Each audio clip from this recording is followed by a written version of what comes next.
Hello everyone, welcome to another lecture of physics. आज हम physics में अपने लाइट वाले लेक्चर्स को आगे प्रोसीड करेंगे। लाइट में हम लोग इंट्रोडक्शन ऑफ लाइट पढ़ चुके हैं और उसके बाद हम लोगों ने सबसे पहला प्रॉपर्टी लाइट का डिस्कस करना शुरू किया था, रिफ्लेक्शन। रिफ्लेक्शन से रिलेटेड 2 वीडियोज़ आ चुके हैं। उनमें आपको रिफ्लेक्शन बताया गया है, प्लेन मिरर कैसे लाइट को डेविएट करता है वो बताया गया है, और प्लेन मिरर से इमेज के फॉर्मेशन को समझाया गया है। दोनों लेक्चर्स को आप देख लीजिए ताकि आज के लेक्चर में जो भी हम पॉइंट्स उस लेक्चर का यूज़ करें आपको कोई डाउट ना रह जाए। तो आज हम लोग समझने वाले हैं कि number of images by plane mirror, कोई प्लेन मिरर कितने नंबर ऑफ़ इमेज क्रिएट कर सकता है। ठीक, तो इसके लिए आपको कुछ कंडीशन समझने पड़ेंगे। सबसे पहला कंडीशन हम समझते हैं बाई सिंगल मिरर। आपका अगर सिंगल मिरर हो तब क्या होगा ये समझने की कोशिश। सिंगल मिरर से हमेशा सिर्फ एक इमेज बन पाता है। आप सिंगल मिरर को लेंगे, उसके सामने अगर आप किसी ऑब्जेक्ट को रखेंगे, उसके सामने अगर आप किसी ऑब्जेक्ट को u डिस्टेंस पर रखते हैं, ऑब्जेक्ट के डिस्टेंस को u से डिनोट किया जाता है, ये आपका ऑब्जेक्ट है, तो v डिस्टेंस पर इसका एक इमेज आपको बनकर मिल जाएगा। अच्छा, प्लेन मिरर में जस्ट पिछले लेक्चर में आपको बताया है u और v एक दूसरे के क्या होंगे, इक्वल होंगे, और इमेज हमेशा बिहाइंड द मिरर बनता है। इस मिरर का नेचर जो होता है वर्चुअल, यानी कि रियल इमेज नहीं होता ये। ठीक, तो यहाँ पर अगर एक सिंगल मिरर रहे तो नंबर ऑफ़ इमेज आप क्या बताएंगे, 1, इमेज इक्वल 1। ठीक, ये हमेशा एक मिरर बना देगा। दूसरा बाई 2 मिरर, अगर 2 मिरर का आप यूज़ करें तो by 2 mirrors which are placed at theta degree. तो अगर आप 2 मिरर को इस्तेमाल करें जिनको एक दूसरे से थीटा डिग्री पर रख दिया जाए तो उनसे नंबर ऑफ़ इमेजेस कैसे निकालेंगे। जैसे मान लीजिए कि आपने एक प्लेन मिरर ये लिया, एक प्लेन मिरर ये ले लिया। पहले आपने एक को ऐसे रख दिया है और एक मिरर आपका ऐसे रखा हुआ है, और दोनों मिरर के बीच का एंगल जो है वो है थीटा डिग्री। तो अगर इसके बीच में कहीं ऑब्जेक्ट हम प्लेस करें तो टोटल नंबर ऑफ़ इमेजेस कितने फॉर्म होंगे, ये ज़रा हम देखने की कोशिश कर लेते हैं और समझते हैं इसको, है ना। इसमें 2 सिचुएशंस हो सकते हैं। देखिए, अगर आप किसी एंगल पर प्लेस्ड मिरर के बीच में आप ऑब्जेक्ट को रखते हैं तो यहाँ 2 सिचुएशंस हो सकती हैं। पहला सिचुएशन समझिएगा, आप हो सकता है कि उन मिरर्स के एंगल के बीचों बीच किसी चीज़ को प्लेस करें, बीचों बीच या बाइसेक्टर लाइन जिसको कहा जाएगा। मान लीजिए इसके बीच का एंगल थीटा डिग्री है और इसका बाइसेक्टर लाइन ये है। बाइसेक्टर लाइन क्या होता है, एक ऐसा लाइन जो एंगल को 2 इक्वल पार्ट्स में डिवाइड करता है, और ये एंगल कितना होगा, ये होगा theta by 2। Bisector line 2 equal half में एंगल को डिवाइड कर देता है, और आप ऑब्जेक्ट को इस बाइसेक्टर लाइन के अलावा कहीं भी प्लेस करते हैं। मतलब हो सकता है आप यहाँ प्लेस कर दें ऑब्जेक्ट को, हो सकता है आप यहाँ प्लेस कर दें, यहाँ कर दें, यहाँ कर दें, यहाँ कर दें, बस बाइसेक्टर लाइन के किसी पोजीशन पर ना रखें। तो पहला सिचुएशन तो ये बनेगा, यानी कि when object placed at position other than bisector line. और दूसरा सिचुएशन ये हो सकता है कि आप ऑब्जेक्ट को बाइसेक्टर लाइन पर ही रख दें, यानी कि 2 मिरर हैं और वो एक दूसरे पर थीटा एंगल से रखे गए हैं, और इनका बाइसेक्टर लाइन ये है जो इनको 2 इक्वल पार्ट्स में क्या कर रहा है, डिवाइड कर रहा है। मतलब ये वाला एंगल क्या होगा, थीटा बाई 2 होगा। तो अब की बार ऑब्जेक्ट को मैंने बाइसेक्टर लाइन पर ही कहीं प्लेस कर दिया। बाइसेक्टर लाइन के किसी एक पोजीशन पर आप इसको प्लेस कर दीजिए, ये आपका ऑब्जेक्ट है। तो दूसरा सिचुएशन आपका क्या बना, when object placed at bisector line. तो इन दोनों क्वेश्चंस को करने का तरीका समझिए। स्टेप 1 आप क्या करेंगे, सबसे पहले आप कैलकुलेट करेंगे 360 बाई थीटा। 360 बाई थीटा आप कैलकुलेट करिएगा। मतलब थीटा क्या है, जो एंगल आपको दिया जाएगा। मान लीजिए 2 मिरर 60 डिग्री पर रखे हैं तो आप यहाँ 360 बाई 60 डिग्री कर देंगे। ठीक, फिर अगर है ना, ठीक, यहाँ पर स्टेप सेकंड में आपको क्या चेक करना है, स्टेप सेकंड इम्पॉर्टेंट है, इफ़ थीटा या 360 बाई थीटा इज़ इवन, ये सेकंड स्टेप का ए पार्ट है। अगर 360 बाई थीटा को आप सॉल्व करते हैं और आपको एक इवन नंबर मिलता है, ठीक, देन नंबर ऑफ इमेज हो जाएगा 360 बाई थीटा माइनस 1। मतलब अगर 360 बाई थीटा इवन आया, मान लीजिए आपने 360 बाई थीटा किया और वो 6 आया, तो आपको नंबर ऑफ इमेजेस बताने हैं 6 माइनस 1, यानी कि क्या आपका 5। चलिए अगला देखिए, इसका सेकंड पार्ट या बी पार्ट। बी पार्ट में if 360 by theta is odd, अगर ऑड नंबर है then number of image equal to 360 by, यानी कि जो ऑड नंबर आया रहेगा वही आपका नंबर ऑफ इमेज का भी आंसर हो जाएगा। मान लीजिए आपने 360 बाई थीटा किया और वो आंसर आ रहा है कितना, मान लेते हैं 7 आ रहा है, ठीक है ना, तो 7 एक ऑड नंबर है। अब आपको -1 करने की ज़रूरत नहीं, आपका वही आंसर क्या हो जाएगा, मतलब मेन आंसर उसी को मान लेंगे, 7 आंसर बता दिया जाएगा कि टोटल 7 इमेजेस वहाँ पर फॉर्म होंगी, ठीक। उसके बाद हम यहाँ सेकंड सिचुएशन में आ जाते हैं।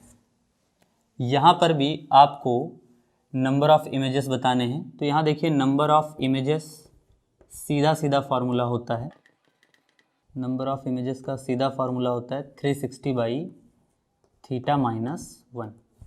मतलब यहाँ कोई वही नहीं है, इसमें चाहे ऑड आए चाहे इवन आए, आपको सीधा सीधा 360 बाई थीटा माइनस 1 लगा देना है, ठीक। मतलब चाहे ऑड नंबर आ रहा हो इवन आ रहा हो, कोई मतलब नहीं है, दोनों केसेस में उसको क्या किया जाएगा, 1 से माइनस किया जाएगा।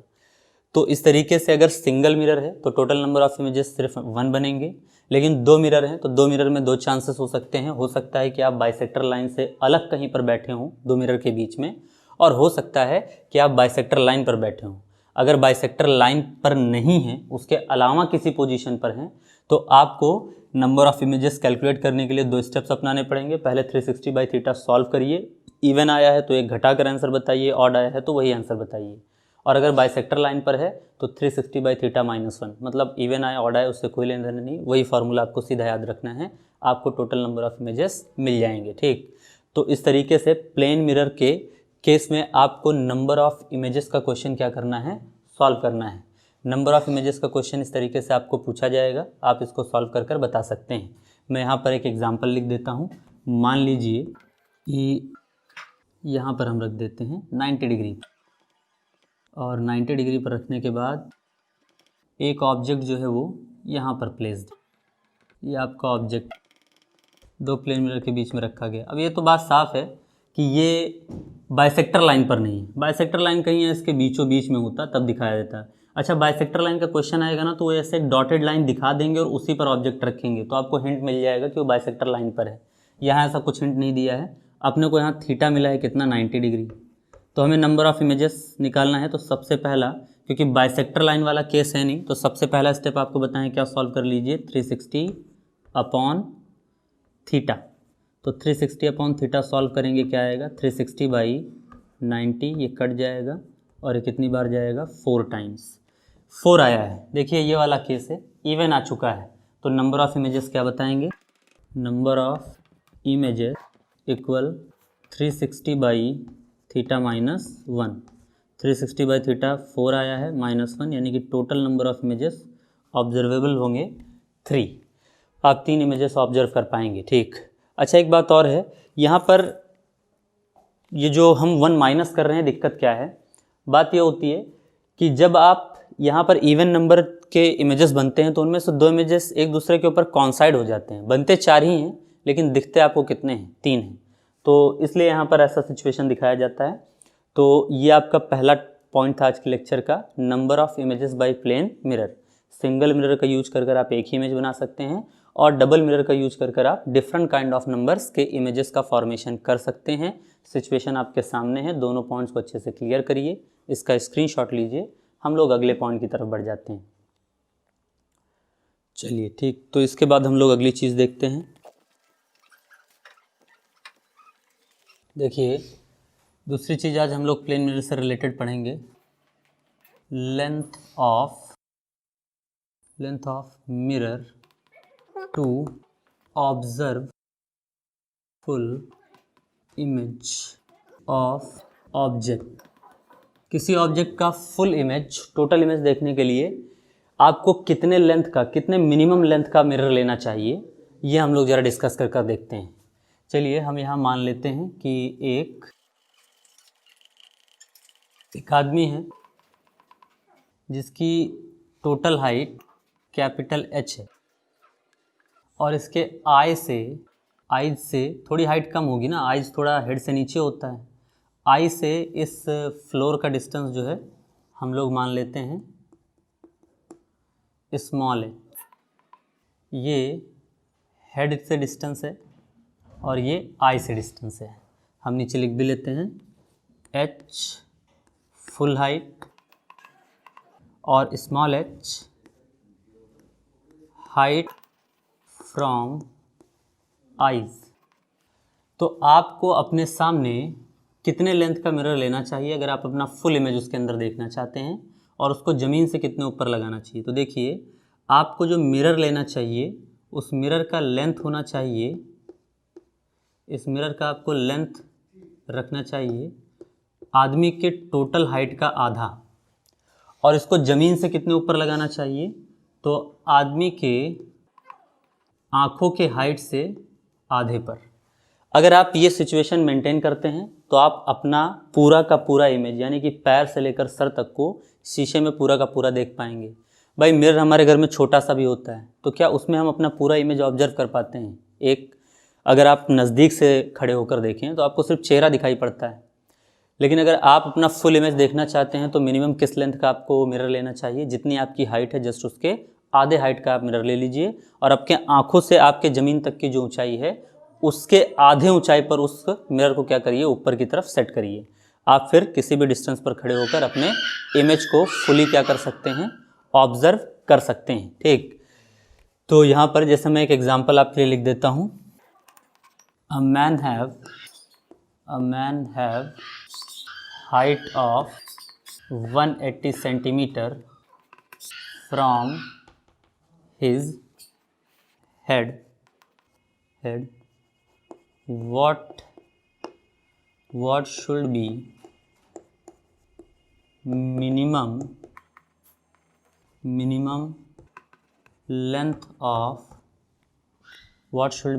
length of mirror so he can observe his full image। यानी कि आदमी की हाइट 180 सेंटीमीटर है और उसे अपना पूरा इमेज देखना है, तो वो किस हाइट का मिरर ले ले। तो देखो कैपिटल H इक्वल आपको दिया है क्या, 180 सेंटीमीटर। आपको जो लेंथ लेना चाहिए मिरर का, L इक्वल होना चाहिए H/2 यानी कि 180/2 यानी कि 90 सेंटीमीटर का।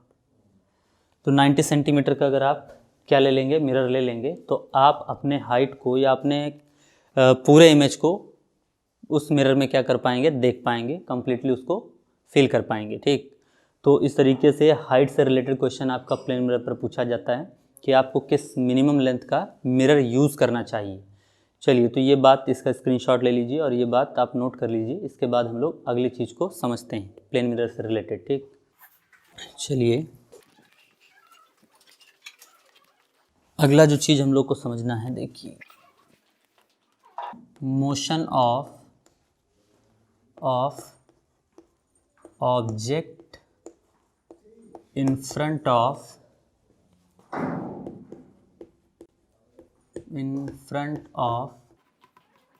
Plane mirror. ठीक, तो motion of object in front of plane mirror, अगर प्लेन मिरर के सामने कोई ऑब्जेक्ट मोशन करता है, मान लीजिए कोई प्लेन मिरर है और इसके सामने कोई एक ऑब्जेक्ट है, और यहाँ हमें किसी ऑब्जर्वर को मान लेते हैं, देखने वाला। ठीक, जो इस ऑब्जेक्ट को देख रहा होगा, इसके इमेज को। अच्छा, ऑब्जेक्ट से मिरर तक के डिस्टेंस को हम ऑब्जेक्ट डिस्टेंस कहते हैं, और इतने ही डिस्टेंस पर इमेज फॉर्म हो जाएगा इसका।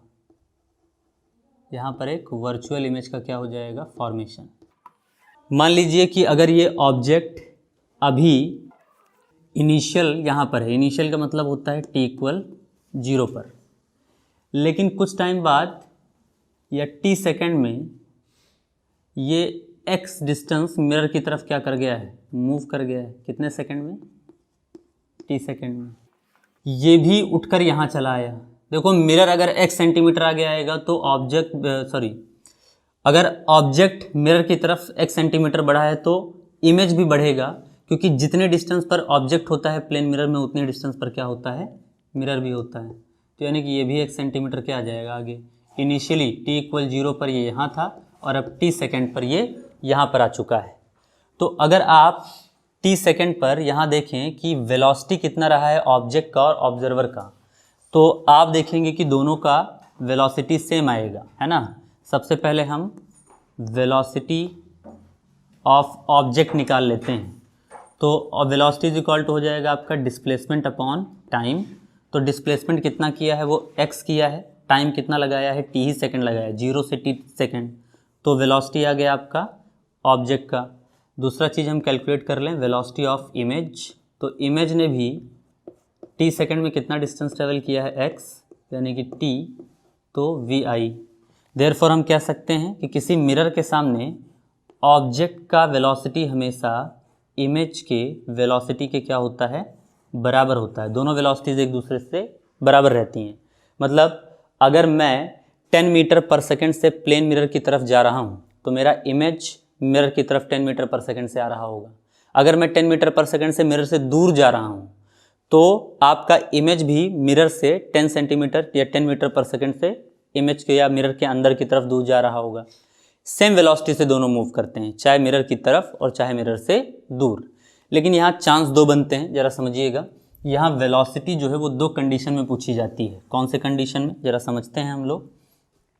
सबसे पहला सिचुएशन है velocity of image with respect to object. Object के रिस्पेक्ट में अगर हम वेलोसिटी की बात करें इमेज की, तो तब आपका वेलोसिटी ऑफ इमेज नज़र आएगा ऑब्जेक्ट के वेलोसिटी से डबल। ये कैसे हुआ, चलिए आप खुद सोच कर देखिए। अगर मैं 1 सेकंड में 10 मीटर आगे आ गया तो मेरा इमेज भी 10 मीटर क्या आ जाएगा, आगे आ जाएगा। यानी कि एक ही सेकंड में मैं 10 मीटर मिरर की तरफ बढ़ा और मेरा इमेज भी 10 मीटर मेरे मिरर की तरफ आ गया। तो अगर मैं यहाँ पर आपसे कहूँ कि मिरर से मैं यहाँ पर 100 मीटर की डिस्टेंस पर खड़ा था, कितने पर खड़ा था, 100 मीटर पर, तो पहले मेरा इमेज भी कहाँ रहा होगा, 100 ही मीटर पर रहा होगा। अब अगर मैं 10 सेंटीमीटर मूव कर जाऊँ, यानी कि अब मैं इससे कितने डिस्टेंस पर आ चुका हूँ, 90 मीटर पर, तो मेरा इमेज भी 10 सेंटीमीटर या 10 मीटर क्या कर जाएगा, मूव कर जाएगा। यानी कि कितना डिस्टेंस हो जाएगा इसका भी 90 मीटर का। अब आप यहाँ ध्यान दें अगर, तो पहले हम दोनों के बीच का डिस्टेंस कितना था, 200 मीटर, लेकिन अब हम लोग के बीच का डिस्टेंस क्या है, 180 मीटर। तो मैं भले ही 10 ही मीटर आगे बढ़ा हूँ, लेकिन मेरे और इमेज के बीच का डिस्टेंस कितना कम हुआ है, 20 मीटर। डबल का इफेक्ट आ रहा है, तो मुझे मेरा इमेज डबल स्पीड से आता हुआ दिखाई देगा। अगर मैं 10 मीटर पर सेकंड से मिरर की तरफ जा रहा हूँ तो मुझे लगेगा मेरा इमेज 20 मीटर पर सेकंड से मेरी तरफ आ रहा है। ये डबल इफेक्ट आपको रिलेटिव मोशन की वजह से देखने को मिलता है। चलिए दूसरा पार्ट इसमें क्या है, velocity of image with respect to observer. अगर ऑब्जर्वर देखेगा तो इमेज की स्पीड उसको क्या नज़र आएगी, तब उस सिचुएशन में उसको इमेज की स्पीड ऑब्जेक्ट के स्पीड के बराबर ही नज़र आएगी, डबल नहीं आएगी। क्यों ऐसा, अब आप खुद सोचिए। एक ऑब्जर्वर जो चुपचाप देख रहा है, अगर 10 मीटर पर सेकंड से आगे गया तो उसका इमेज भी 10 मीटर पर सेकंड से क्या आएगा, आगे ही आएगा। यानी कि आपको यहाँ कोई भी चेंजमेंट देखने को नहीं मिलेगा। आप वेलोसिटी उसका वही बताइएगा जो आप ऑब्जेक्ट का देखेंगे। ठीक, तो इस तरीके से प्लेन मिरर के फ्रंट में अगर कोई ऑब्जेक्ट मोशन करता है तो ये दो सिचुएशन आपको याद रखना है, ऑब्जेक्ट के रिस्पेक्ट में और ऑब्जर्वर के रिस्पेक्ट में। अच्छा, अगर क्वेश्चन में ना बताए कि आप इमेज की स्पीड बताइए ऑब्जेक्ट के रिस्पेक्ट में या ऑब्जर्वर के रिस्पेक्ट में, तो हमेशा आंसर किसके रिस्पेक्ट में बताइएगा, ऑब्जेक्ट के रिस्पेक्ट में, यानी कि ये वाला आंसर आप बताइएगा। ऐसा क्यों? क्योंकि देखिए किसी मिरर के सामने हम खुद ही को वैसे भी ज़्यादा आते जाते देखते हैं ना, हम किसी शीशे में या किसी शीशे के सामने दूसरे को खड़े होकर तो हम देखने वाले हैं नहीं, है ना, हम खुद ही को ज़्यादा ऑब्जर्व करते हैं। तो विद रिस्पेक्ट टू ऑब्जेक्ट, जो ऑब्जेक्ट है वो अपने ही इमेज को देखकर आंसर बता रहा होगा, ये नॉर्मल सिचुएशन है। ये वाला सिचुएशन आपको स्पेशली क्वेश्चन में बताया जाएगा, तब इसके अकॉर्डिंग आंसर बताइएगा, वरना अपनी तरफ से हमेशा फर्स्ट वाले आंसर को ही प्रेफर करिएगा। तो इस तरीके से प्लेन मिरर से रिलेटेड सारे टाइप के आपके जो न्यूमेरिकल्स हो सकते हैं वो कंप्लीट होते हैं। 3 लेक्चर में आपका प्लेन मिरर पूरी तरीके से कंप्लीट हुआ है। प्लेन मिरर के रूल्स, प्लेन या रिफ्लेक्शन प्लेन मिरर कैसे करता है, इमेज का फॉर्मेशन कैसे करता है, डेविएशन और उससे रिलेटेड कुछ एप्लीकेशंस, इनको आप अच्छे से रिवाइज करिए। अगले लेक्चर में लाइट के हम लोग रिफ्लेक्शन को पढ़ेंगे कि प्लेन सरफेस से रिफ्लेक्शन किस तरीके से होता है। तब तक आप इसको अच्छे से पढ़ लीजिए, बाकी का हम लोग अगले लेक्चर में प्रोसीड करेंगे।